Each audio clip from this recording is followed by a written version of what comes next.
I'm Dr. Tyson Morostiga. And I'm Dr. Derek Moore, and we are your sports quacks.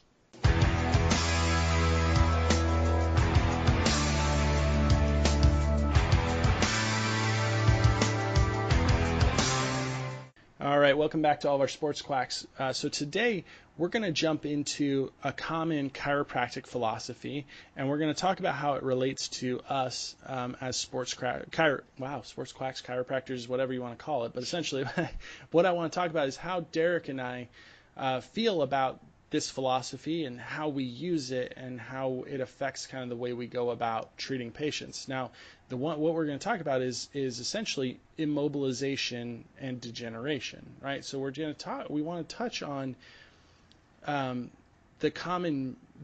thought that if you immobilize a joint, does it cause that joint to degenerate? Does it cause the opposite joints on the other sides to degenerate, like such as lumbar facets or things like that? And as some of you may know, so if you're a chiropractor, I guarantee you've heard this philosophy before because it's fed to us because we get the whole rat study of immobilizing a tail segment. I think they also did one where they did like ankles too. I was reading a study where they talked about immobilizing rat ankles. But basically, Derek and I think, kind of maybe have a little bit different views on this, and I'm open to things because I can see the holes in the logic. I think it's a good way to explain things, but I can definitely see the holes. So let me jump right in, and I want to ask you. So Derek, when we talk about, if you hear me say we're going to talk about immobilization, degeneration, what do you, without going like digging way into stuff, like if you were just flat, like what do you think about that? What do you think of that? Like when I say it, what do you think? Yeah, so generally when I hear the term immobilization degeneration, it's more so I immediately kind of fall back a little bit because I feel as though this conversation is going to go into an area that I really just don't want to talk about. That you're uncomfortable talking about, or No, that you just are like so done with? a lot of people don't.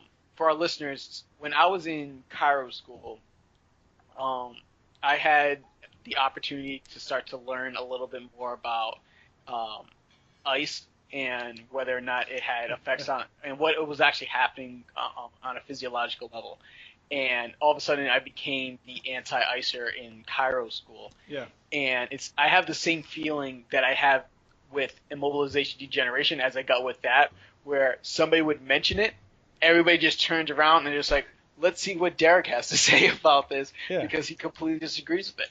And it, for me, every time I find a theory that I had an issue with, I just try to reverse engineer it and try to figure out, okay, does this make sense on a fundamental level? And then if it does, even if it starts to veer off on different on different ideas or applications, to me, if the principle of it is possibly flawed, then I have a problem starting to um, starting to take any part of it Okay. from.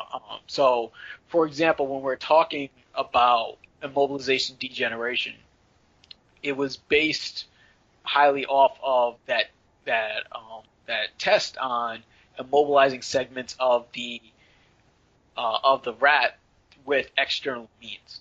Mm-hmm. So the only other way that you can possibly relate that to a human would end up being something like a lumbar fusion. However, what Kairos ended up doing was that they took that study and then the information from it, whether it was the hypoxia, the amount of inflammation around the joint, the basically the avalanche of negative physiological responses that happens due to immobilization, and they started to say this avalanche is caused by immobilization. Thus, this is the exact same thing that will happen with subluxation. So they already made um, that error in logic where they say, hey, if it happens in mobilization, it must happen with subluxation because they're the same thing. I'm like, okay, well that's not true because we know that subluxation, in the terms of there being a bone out of place, is a is a false premise. Sure. So now, since subluxation is a false premise, what the chiros ended up doing, who are trying to be more evidence-based is like, oh, well, we don't believe in subluxation, but we believe that there can be a hypomobile segment, basically a portion of the spine that doesn't move as well as it possibly should be. So we can get into like Tyson, we can get into the nitty-gritty of what does not move as well as it should even mean.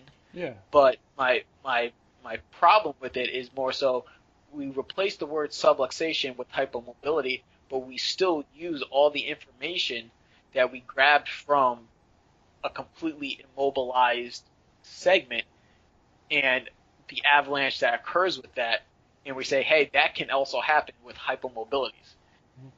But it's hard to make that. It's hard for me to make that jump when one, hypomobility is still a theory that's challenged upon, and we're jumping from, oh, your spine doesn't move very well, to comparing it to your spine doesn't move at all. Yeah, and I'm good with that. Like I totally understand. Like I'm down with that because, but the rat tail thing always intrigued me, and I can see the flaws in that study because when we talk about immobilization and then it degenerating, like if it's a rat tail, like how much loading is actually put on that rat's tail? Like it's not. It's non-weight bearing. Like you completely immobilized it, and it's a non-weight bearing joint. Like I don't think that is something you can say like a rat's spine who isn't standing, right? A rat's on all fours. How do you compare that to a human spine? You know what I mean? Like that doesn't make sense. Like they're not comparable. Like saying a rat vertebrae versus a human vertebrae, Right. that doesn't make sense because they obviously feel different. They obviously get different forces exerted on them, right?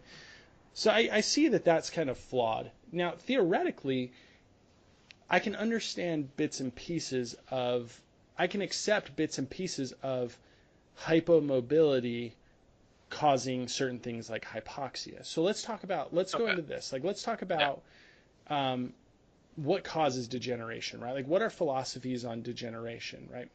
The two that I always stand by, and the two that I like explaining to patients is number one, abnormal loading patterns, meaning you are consistently doing something in a position that your joint should not be in, right?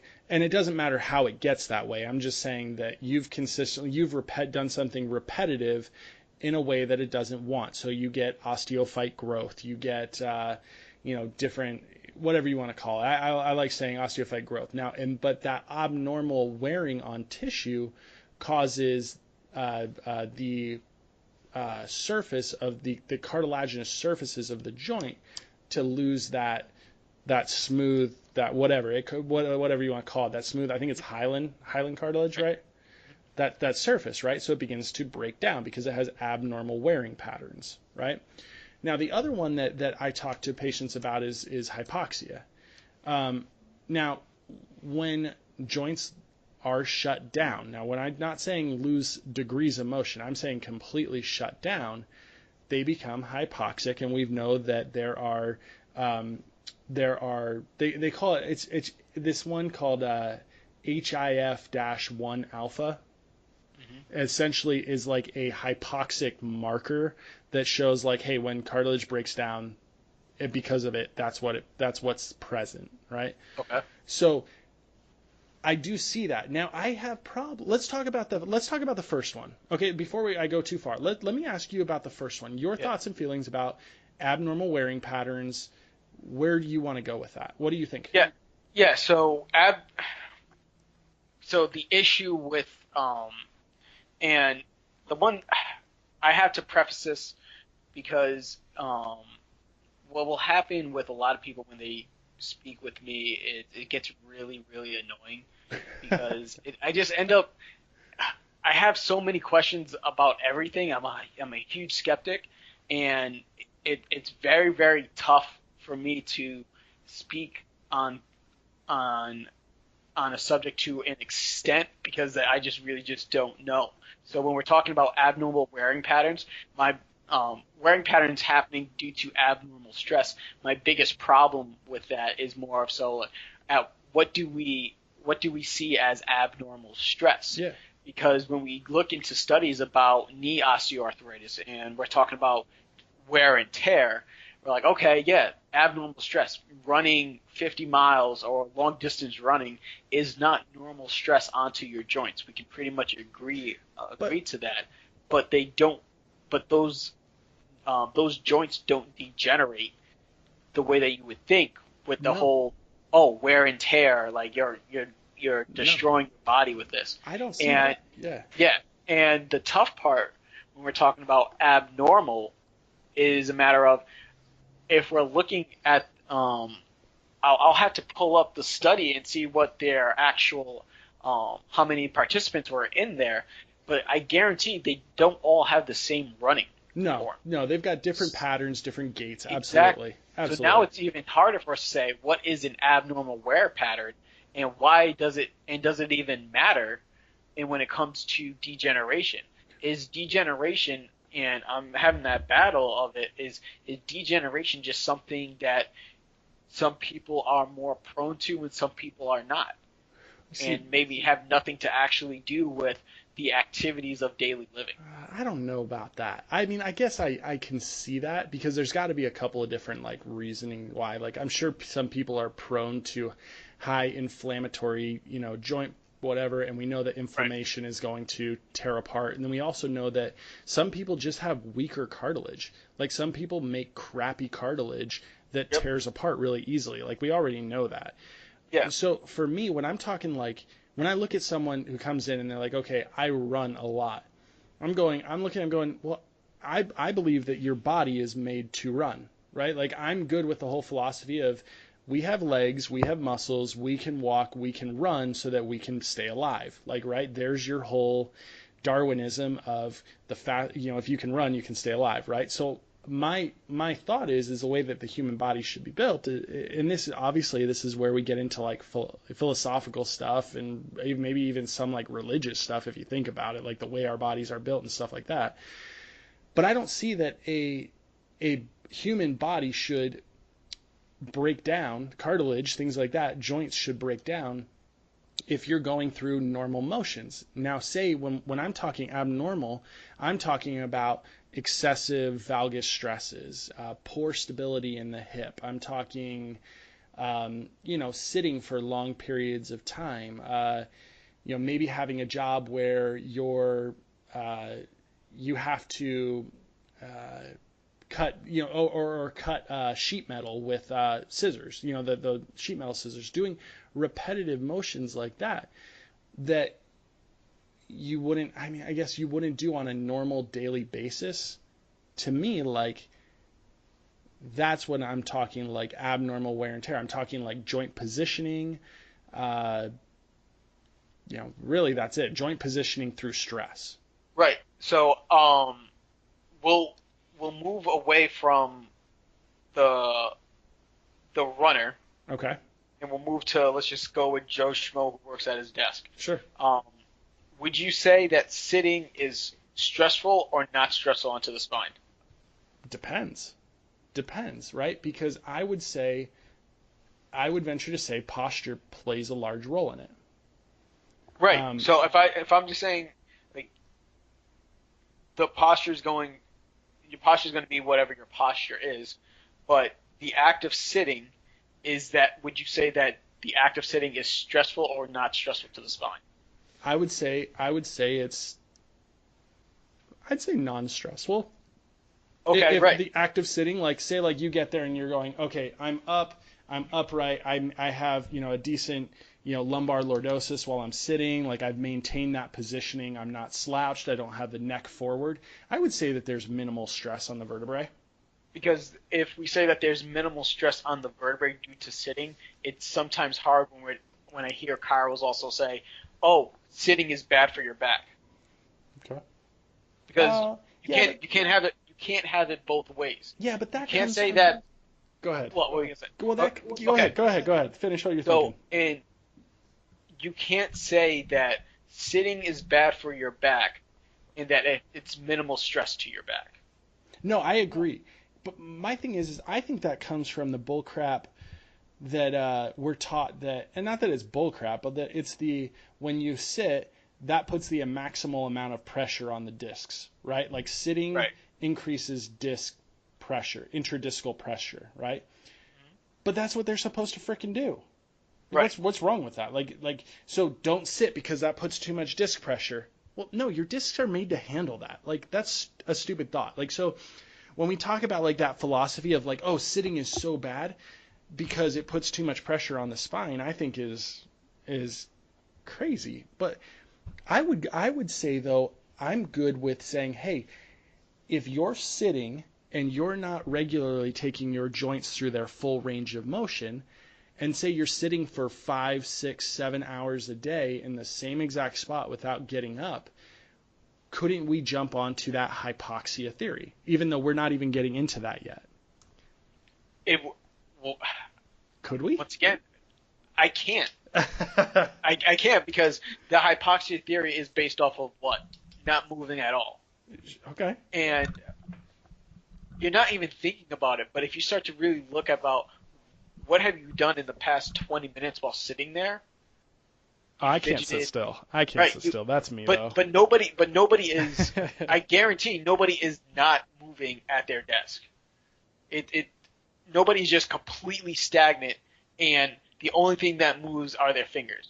So It's going to be a matter of like, oh, they had to move to get a phone. They had to move to go to get to the bathroom. They had to just turn around, or they had to scratch their leg, or it. The premise falls apart when we're saying that there's an external structure that's stopping you from moving, and then there's a cascade of events that occur from it. So the hypoxia has only been shown to occur with that motion. So do you believe that the degenerative process must begin with some sort of traumatic experience? Traumatic experience, I'm good with. Some type of possible gene, something within the DNA that makes you more susceptible to degenerative process, I'm okay with. I'm still okay with. We don't know exactly why people have these signs of degeneration. I'm on the fence because for the podcast I was looking at possible causes for degeneration, and they still have repetitive motions. Mm-hmm. And I have an issue with that because what is good then? It's a matter of you're telling me if I don't move, I'm going to get degeneration, and then if I move too much, I'm going to get degeneration too. You see, yeah, and I don't like that either. I don't like the repetitive motion one either. That bothers me. So I'm having an issue with that where it's just like, okay, the people who have said, oh, repetitive action can cause degeneration. Obviously, they didn't just pull that out of like thin air. There's studies that showed that, all right, if I keep on doing something to that joint, there's going to be damage to it. But if we believe in the body, that the body is highly adaptable and adapts to stress as long as it doesn't exceed the capacity for the structure, then when people say sitting is bad for you, like, yeah, unless you sit 6 hours a day, then it's okay because your body has adapted to doing that. Your body should have adapted to that. It's the same way that the runner has adapted to running long distances, the same way that the cyclist has adapted to cycling long distances. Your body adapts to whatever stresses you continually place on it as long as you don't exceed its capacity. And if we accept the fact that sitting is not a highly stressful activity, your body will adapt to that also. See, but here, so let's go into this. So this is where we get into the battle of what is a normal degenerative time for a human spine. Right. And you and I have seen different levels of degeneration at different age groups. I've seen a spine of a 23-year-old look like the spine of somebody you might say is like 45 or 50. And then a spine of a 50-year-old look pretty clean. And you're just like, So I have a hard time when I look at an X-ray and trying to decipher their age because you don't Yeah, know. that you don't know. That doesn't work. But Because if you are a power lifter, I'm expecting your spine to look jacked, yeah. but I still don't know why. Is it because of the repetitive stress of powerlifting? Yeah, you see, yeah, no, Right. I don't know. I mean, here, yeah, like you like my Right. I don't That's know. exactly where I'm at. Oh, I No, don't know what's so happening anymore. when I look at patterning and when I look at like what I see in practice, Yep. a lot of my, say like my runner, say I have a runner who has a degenerative knee. Well, guess what? That runner has a history of some sort of meniscus tear every Okay. single time, right? If you have a meniscal tear, or say you have a strain of, whether it's, say you have an MCL strain and you have a medial meniscus, or I say a medial meniscus tear, right? Right. And you continue to run on that and you continue to beat it up, you're going to have your likelihood of degeneration is increased significantly. Why is that? That's the open question, like an open question for you. What? Why is Why your why is it say that? so let's just say that. So why is it that when somebody has a meniscus tear, right? Uh-huh. Why is it that they have an increased likelihood of degeneration? Generation, yeah, and um, we can, in my opinion, well, what we will go with is if you had that meniscus tear, now you have a structural abnormality, Mhm. and you're going to keep on loading that structural abnormality, and we already know that the meniscus is poorly vascularized, so it doesn't Mhm. really have the ability to heal It's the not way going to that we heal. need it to heal. And Yep. then if you stick with your runner, that stress is going to eventually exceed the capacity Of of what that that cartilage. exactly of what that meniscus can what that can resist, right? Exactly. And So, you're going to chew and through it. I think you've experienced, and this is now going to go to anecdotal, but you've experienced it and I've experienced it because we both had pretty Oh yeah. extensive knee histories. Oh yeah. Um, it's good days and bad days, Yeah. and our bad days tend to be times where we've exceeded the capacity. Yeah. But if we were just pretty much doing nothing, the knee feels pretty good without that. But it's the moment where you start to exceed the capacity or start to train again and not giving yourself um, the proper time to recover from that, where I think you start to run into issues. And then when we're talking, um, if we just eliminate the pain aspect of it, but if you're running on that knee with that meniscal tear and you're just creating inflammation in the area, we know that inflammation stuck within the joint starts to create deterioration, Degenerates right? tissue. Deterioration quicker. Exactly. So, but it's so now if we go with that meniscus tear, we're running, we're irritating the meniscus, we're creating inflammation, and we're not recovering well, so that inflammation isn't getting out of the joint quick enough. Now we're in a bad cycle of creating inflammation, not getting rid of it quick enough, keeping it stagnant, that the tissue will continue to suffer from it, suffer from it, suffer from it. X-ray it, 10 years, oh, your knee osteoarthritis has increased. But you see, you make an interesting point there because you said that if we have a high inflammatory process and we don't move it, then we don't cycle out the inflammation, right?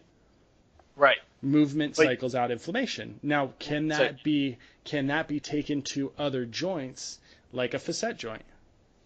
right, yeah. I'm for that. Movement will cycle out whatever inflammation is there. So, say we have somebody who has a capsule. Say they have a joint capsule issue, right? So say Yep. let's go facet joint capsule.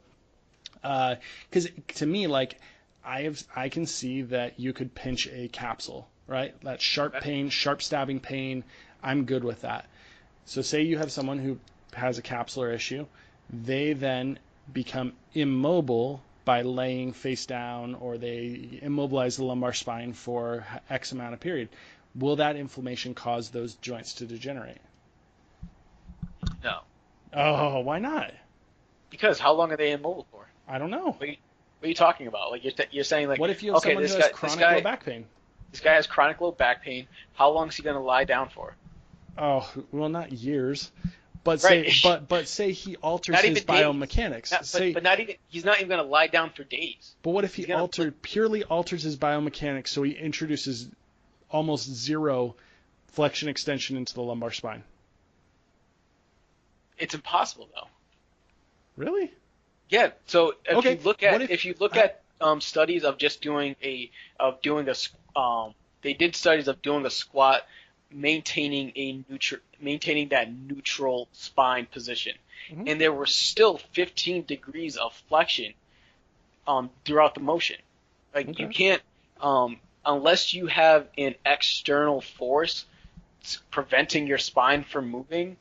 No matter what happens, your spine's going to move. So now with something you just said there, I'm going to go there. What if I have somebody who has been put in a back brace where the only time that they don't wear the back brace is when they're laying in bed and they have to lay perfectly still? And I know this is a rare occasion. I know that's not every patient. But Right. I've got to ask the question, is that enough of an external force to introduce a degenerative process? I would still say no. Ah, man, you're killing me here. Because it's you've worn a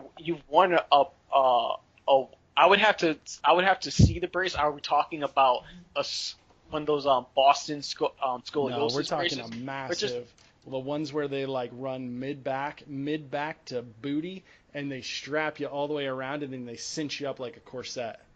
In the board in the back, like the Yeah. stiff hard. Okay, that possibly might have enough. There we go, breaking down the walls. No, That's what. yeah, I would say no, and it's not that type of, and I don't want people to think that I'm just arguing for the sake of No. arguing. It's a matter of if we put somebody in a device that minimizes their amount of movement, it's still not going to recreate the same exact thing as if we fuse that person. Sure. And No. which is why um, I'm so highly against lumbar and basically spinal fusions. Yeah. Is because Very of anti. it's because of the immobilization degeneration theory. It's because that cascade of events will happen to them because of that. Yeah. And that's when we see like, all right, you had a fusion of levels 2 and 3. Well, now we're going to have a fusion at 1, and we're going to have a fusion at 4. We're going to have a fusion at 5. We're going to have a fusion at T12, and it becomes problematic because everything that cascade of events happens. Mhm. But my issue is taking the word hypomobile and then applying that cascade of events to that. Yeah. Because hypomobile is at best just a grade above subluxation. Okay. And I'm not completely opposed, and I completely understand where you're coming from. Now, one of my other thoughts is that one thing that I like when I think about degenerative processes, and especially disc degeneration, my thoughts and feelings behind disc degeneration is mostly the fact that I believe, number one, that it probably comes from a hypermobile segment that the body is trying to stabilize, right? And I'm not saying that your body like innately goes in and says, "Oh, I know that it's moving too much, so I'm going to do it." No, I mean that it begins to move. We get abnormal wearing patterns, so we get osteophyte formations. We try basically lumbar vertebrae trying to stabilize themselves, right?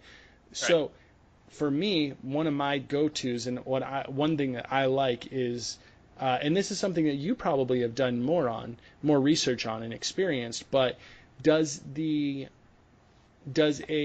disc extrusion, and I'm not necessarily a bulge because maybe I can see how a bulge would do it, but like an extruded disc or a completely ruptured disc causing a deflation of that vertebrae. Now, does that cause a hypermobility in that area? What do you think there? So we're talking about some type of disc derangement. Yes. Does it create a hypermobility on the segment above or below? Ooh, I'm talking on the segment itself. Or does the pressure, say the pressure of gravity, stabilize that enough? I mean, I would say there's no instability when it comes to a um, a disc derangement, especially since when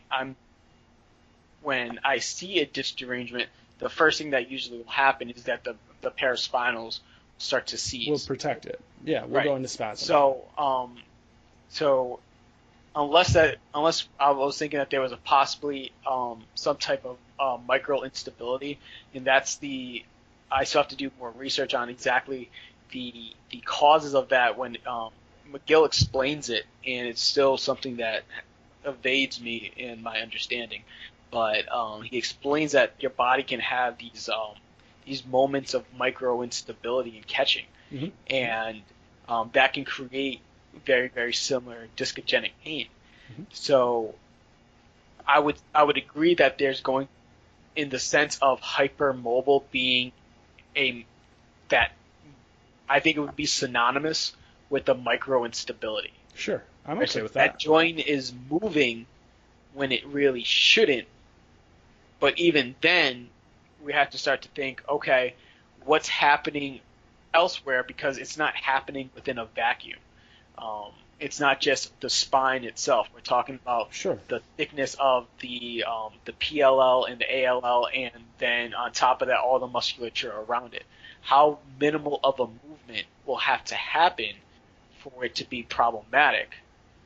And I think, just to kind of bring it all back, I think in your case, what you're saying, a micro movement and a hypermobile segment are synonymous, and yeah, that can create problems. Yeah, right. And that's what I that to me is a more of a philosophy that I can grab onto that I don't see problems with.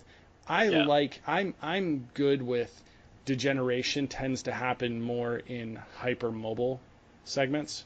Because Okay. when you have a hypermobile, like say you have a hypermobile knee or a joint. Sorry, let's go back to that because that talks about um, joint patterning of stable, unstable segments, things like that. You know, our Gray Cook, you know, the philosophy, whatever. I'm taking too long to say that because you guys all know it. We talk about it all the time. Right. But if you start to take a joint that wants to be stable and you make it mobile, you do tend to mess up the joints above and below it. But if you're taking a stable joint, making it mobile, then it's obviously going to have abnormal wearing patterns on it. And then we're at our highest risk for injury, injury to the structures that support it, and therefore increased likelihood of degenerative processes post injury. Right. Okay. As long as we mention that we have no idea what abnormal wearing is. Yeah. See, and no, and I get it, but Yeah. this is a battle that we have as chiropractors. Like we're getting towards we're past the time that we normally go on this segment, just because here's the thing. This is a fascinating thing. We're literally like, do we really truly know? No, because we haven't taken someone and said, hey, I'm going to staple your, you know, L3 left facet joint together, and I'm going to see how it moves, and then I'm going to test the joint and then say like, oh, does it specifically work the joint? Now on top of that, we also don't have a situation where we believe that a facet can be completely locked down, right? So there's always going to be some form of motion, right? Now the purpose of chiropractor that we both buy into is that we want to help create mobility where there's lost mobility.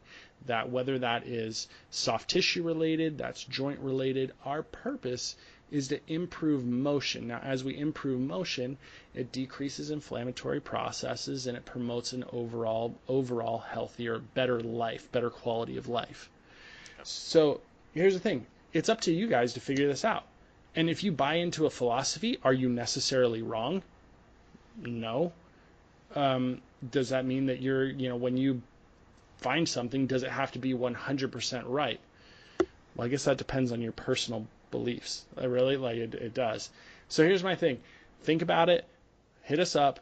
I want to hear what you guys think, and I would love to hear, find more research. You guys got research on it. Let us know, because it's a really interesting topic in it. And that meme where it's the guy sitting sitting at the table with the thing in front of it that says Change my mind. change my mind. That's Derek Moore right now. So here you go. Change my mind. Right? Immobilization degeneration doesn't exist. Change my mind. Thanks, folks. We're creating that meme, and we're putting it up on the website. That might be our cover photo. I enjoy that. Yeah, I'm fine with that. All right, guys. Like I said, like always, follow us on Facebook, Twitter, Instagram. Hit us up with questions. Love hearing from you guys. We'll talk to you next time.